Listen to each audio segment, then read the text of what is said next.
episode with me, Kendra, your certified life and relationship coach and specialty in health science. And this week, I'm going to just be discussing dating with a purpose, and hopefully you guys can take something away from this video. And I know dating is like important, and right now, post-COVID, you know, we all are trying to figure it out and just kind of wonder like what's going on. So I hope that you're able to take something away. And today I do have a special guest, and she will be joining us for Join the Topic. So let's welcome on our guest, Tanielle Smith.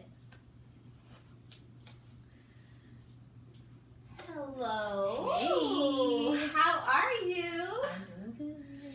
Okay, so we are going to be discussing today dating with a purpose. And hopefully our listeners can take something away from our show today. So let's hope we give everyone something to kind of look out for when they're dating. You know, it's difficult sometimes. So we have to kind of try to navigate this thing, and it's just kind of difficult. You know, kind of wondering why, you know, dating is so hard, and we just kind of like to bounce ideas off each other, you know, and hopefully we can really offer some help. So what would you say, tell us about your age, we'll go from there. So I'm 33, and What are you looking for?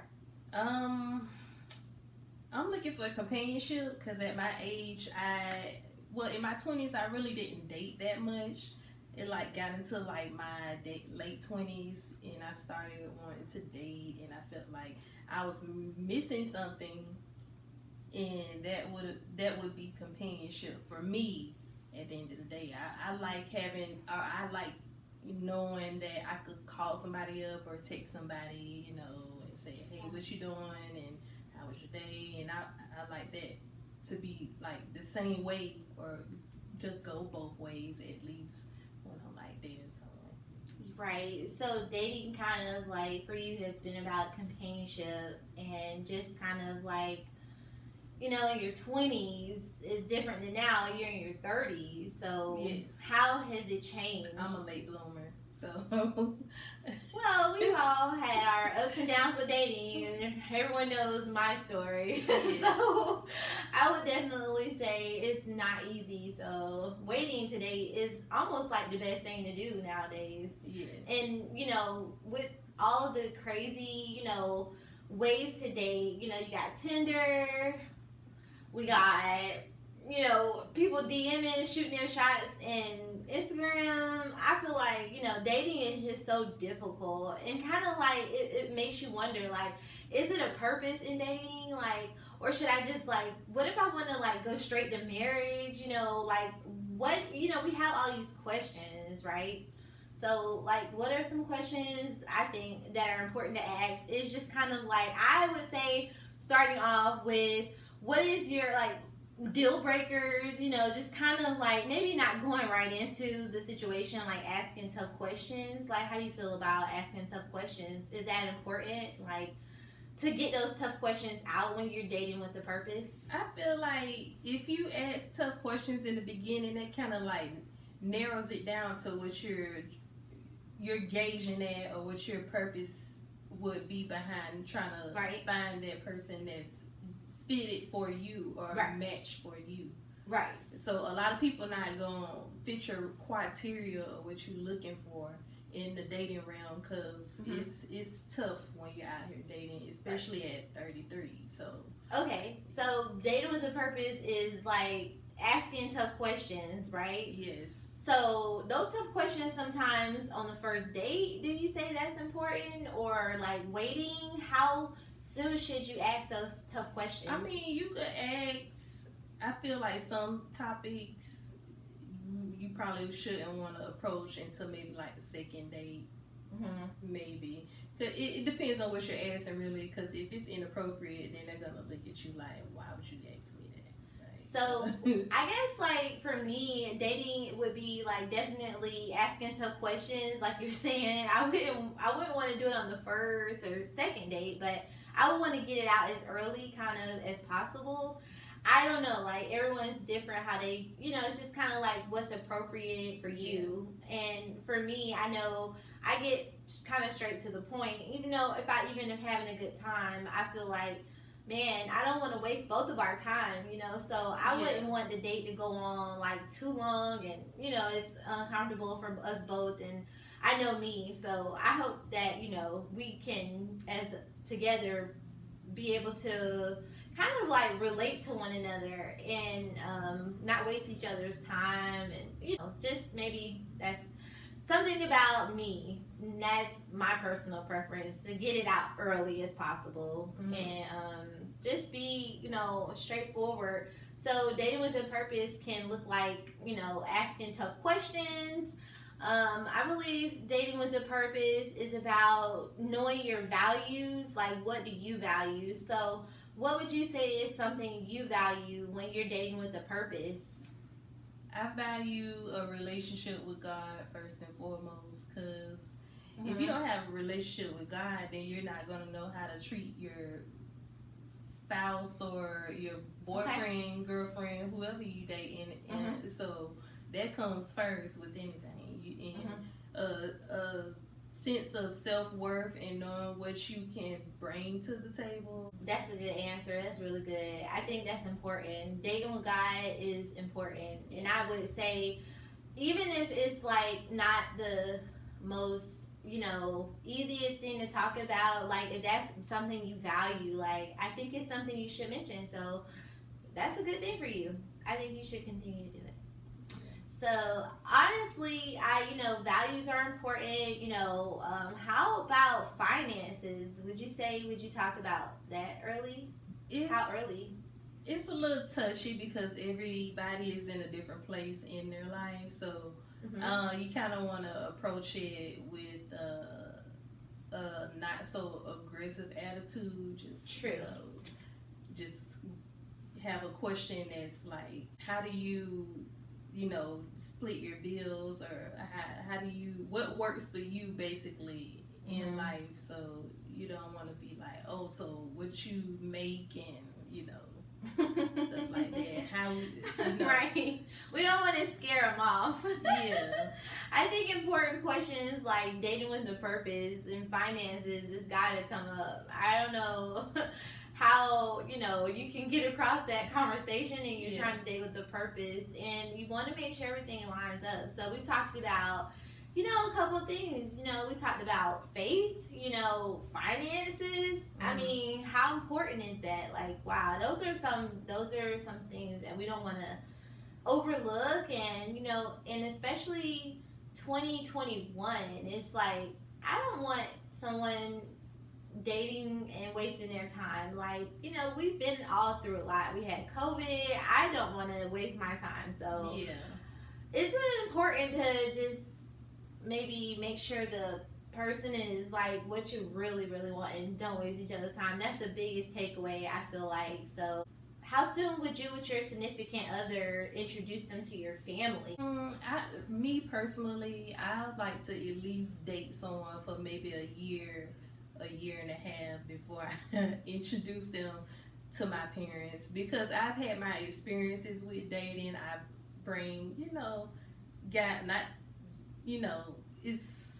I want to say guys home, and they just don't fit me. So it's like,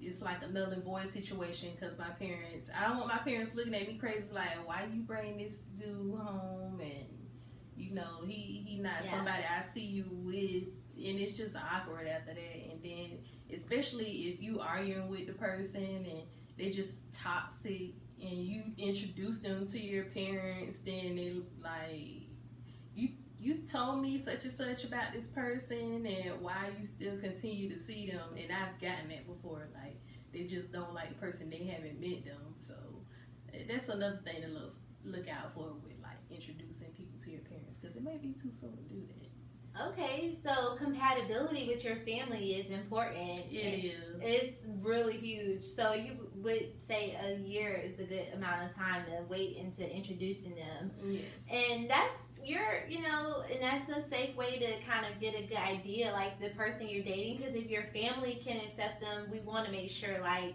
the family get along. That's important. Most of all, like just dating with a purpose. I think it's about being honest with yourself, and what works for you. So I wouldn't date anyone who isn't compatible, who isn't, flexible with, my life and what I have going on as far as, just my values, my faith, and family, just making sure all of that kind of lines up. And I believe that will help me lead to a purpose. And really just being straightforward about my intentions. I think that's something too, like our motives, like what are you really in it for, Yeah. Making sure this person and I have the same motive is important for me, because I don't want to end up with someone and their motives are bad, like their intention isn't what my intention is, and making sure like we're both seeking the same thing, which would be marriage and dating on purpose. I think not having a purpose is wasting time, and I don't want to waste my time, right? So Yes, it's so true. nowadays, like a lot of people get in entanglements, situationships, and Yeah. a lot of people don't really. In 2021, I see really are dating for a purpose or dating for marriage. A lot of people seem to be just dating. Hopefully we can get some resolve to that. I don't know what maybe the issue, maybe commitment. That's another thing, commitment. Yeah. Not everybody is able to commit, so it's very rare to find someone that wants to do the same thing you want to do. Yeah. So if I could just kind of go with, the whole dating on purpose, I would say me, I'm like really spirit led when it comes to dating. Would you say that you should go to like church with a significant other? I think that's good for a relationship, especially when you're talking about building with someone and you see it going somewhere serious. Mm-hmm. Then that's a good thing to do with that Mm-hmm. person that you have feelings for. Y'all should go to church together. That's Okay. something that's never implemented in a relationship until y'all actually get married. But you do that before a relationship, that's also good too. Okay. All right, guys. So you heard it here. Just start going to church together. See what their purpose is in your life, and just kind of like keep an eye out. Make sure we, we're focused on the same goal. And I would say just having a goal for the relationship is important, and just really making sure we're sticking to the script on that, and that we're both pursuing the same goal. And I would say to have like periodic checks in, like check-ins. And a good way to test the relationship out is to just being able to like reassess the situation after like 1 month, 2 months, 3 months. But if you're in it and it's not getting anywhere, where you're seeing results produced or there's no fruit coming out of it, where there's no product coming from your energy, then I would say just it's time to maybe go our separate ways. How do you feel about just kind of like being able to assess the situation? Like, do you think that that's important, kind of while you're dating, make sure you're on the same page? Okay. That's something that needs to be seen throughout the relationship. If you look to like avoid it, then y'all both are gonna be unhappy in the end. So if y'all have that sit down talk and express y'all feelings like, well, hey, I don't see it going this way, and maybe we need to reevaluate what we are doing, then that's something that you need to have with that other person. That's so good. Really good. I really agree. And I hope we can come to like learning more about dating on purpose, because at times we look at others' relationships and different things, and I feel like it's not a lot of guidance on dating with a purpose. Maybe we weren't taught, how to date on purpose, or maybe we haven't seen it, around. Maybe, that's what I'm hoping to do with this, and, just provide a tool for us to be able to use and just kind of pull and, pick each other's brains, kind of. And I had my guest here. She did a great job. Thank you so much. And I hope that you have the best luck and blessing in dating. So good luck to you. Thank you. Yes, and I'm going to go ahead and say, guys, we just are done here. And as always, you can always email me by going to book@candracurry.com, or you can go to my website, www.candracurry.com. And thank you so much again for joining me on your show. Thank you. All right, guys, until next time.